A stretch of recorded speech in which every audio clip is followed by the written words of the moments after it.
Hello বন্ধুরা, কেমন আছে সবাই? আশা করছি সবাই ভালো আছো। তো একটু ঘুরতে গিয়েছিলাম। তো ওই যে দেখতে পাচ্ছ, গিয়েছিলাম একটু নদীর পাড়ে, মাছ ধরছে ওইখানে। ভ্যাসাল দিয়ে মাছ ধরছিল, বৌরালি মাছ। তো একটু দেখছিলাম দাঁড়িয়ে। জায়গাটা খুব সুন্দর, মানে এত সুন্দর লাগছে কি আর বলবো। আর এই যেদিকে আমার ছেলে খুব কান্নাকাটি করতেছিল, বলছিল বাড়ি যাব বাড়ি যাব। আমি বললাম একটু দাঁড়াও বাবা, যাব। তো জায়গাটা এতটা সুন্দর, মানে কি আর বলবো। তিস্তা নদীর পাড়ে গিয়েছিলাম, খুব সুন্দর জায়গাটা। আর এইখানে আমার ছেলে এখন বলছে কুল খাবে, কুল খাওয়ার জন্য খুব কান্না করছিলাম। বলছিলাম একটু দাঁড়াও দিব। আর ওইখানেও যে একটা কাকু হবে, ওইখানে মাছ ধরছে, বোরালি মাছ ধরতেছিল। আমাদেরকে দেখে বলছিল দাঁড়াও আমি আসতেছি, মানে আমাদের চীনা পরিচিতই ছিল আর কি। তো আমরা বেশি সময় ছিলাম না, চলে আসছি। আমার ছেলে খুব কান্নাকাটি করতেছিল, তো বলছিল কুল খাবো কুল খাবো। তো এখানে বৌদিকে বললাম একটু কুল পেড়ে দিতে। বৌদি ছিল, বৌদিকে বললাম একটু কুল পেড়ে দিতে। তো ওই তো কুল পেড়ে দিতে গেল এখন। বৌদি বলছিল যে আমাকে ক্যামেরার সামনে নিয়ে আসবেন, আমাকে যেন না দেখা যায় আর কি। তো বৌদি আর ক্যামেরার সামনে সেরকমভাবে আসেনি, লজ্জা পাচ্ছিল। ওই যে পিছনে ছিল বৌদি। আর এখানে তোমার দাদাভাই যে দাঁড়িয়ে আছে, বলছিলাম একটু হাই করে দিতে, এই যে হাই করে দিল। ভীষণ লজ্জা পাচ্ছিল, বললাম একটু হাই করতে, যে হাই করে দিল। তো মানে এত সুন্দর লাগছিল জায়গাটা। কিন্তু আমাদের মানে সন্ধ্যা হয়ে গেছিলো বাড়ির থেকে বেরোইতে। ভাবছিলাম একটু রিলস টিল বানাবো, তো বানাতে পারিনি, তাড়াতাড়ি চলে আসছি।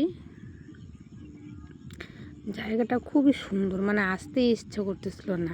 আর নিচে এগুলো কী গাছ কেউ জানো? জানলে কমেন্টে বলো তো এগুলো কী গাছ। মানে এগুলো তো বিশেষ করে ছেলেরা বিশেষ করে ভালো চিনবে এগুলো কী গাছ। আমি সেরকমভাবে আর কি দেখাইনি গাছগুলো, কারণ ছেলেরা ভালো বুঝবে এগুলো কী গাছ। আর এখানে তোমার দাদা ভাই দাঁড়িয়ে দাঁড়িয়ে মাছ ধরছে, সেগুলো দেখছিল, মানে এত ধ্যান দিয়ে দেখতেছিল মাছ ধরা, কী আর বলবো।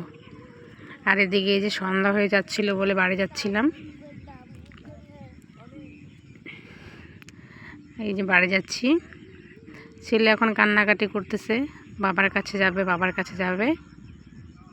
আর এইখানে দেখো কত সুন্দর শাক বুনেছে, এগুলোকে কী শাক? খেসারি শাক বলে এগুলোকে। খুব সুন্দর শাক বুনেছে। আর এদিকে সাইডটা দেখো, জাস্ট মানে কি আর বলবো, এত সুন্দর জায়গাটা ছিল। মানে আমাদের বাড়ির থেকে বেরোতে এতটা লেট হয়ে গেছিলো যে ভালো ভাবছিলাম যে ভিডিও বানাবো, তো বানাতে পারিনি, সন্ধ্যা হয়ে যাচ্ছিল। মানে এত সুন্দর জায়গা। এদিকে ভুট্টার বাগান ছিল, এদিকে ফুলের বাগান। ফুল বাগানগুলো বেশি ভালো হয়নি, মানে কিছু গাছ নষ্ট হয়ে গেছে। আর ওই যে ভুট্টার বাগানে এত সুন্দর ভুট্টা গাছের, মানে খুব সুন্দর জায়গাটা। মানে এতটা আফসোস লাগছে যে ভিডিও বানাতে পারলাম না আমি। মানে বাড়ি আসতে ইচ্ছে করতেছিল না, এতটা খারাপ লাগতেছিল। আর এদিকে ফুলগুলো দেখো, খুব সুন্দর লাগতেছিল ফুলগুলো। তো আমি একটু এই যে ফুলগুলোকে একটু নাড়ছিলাম।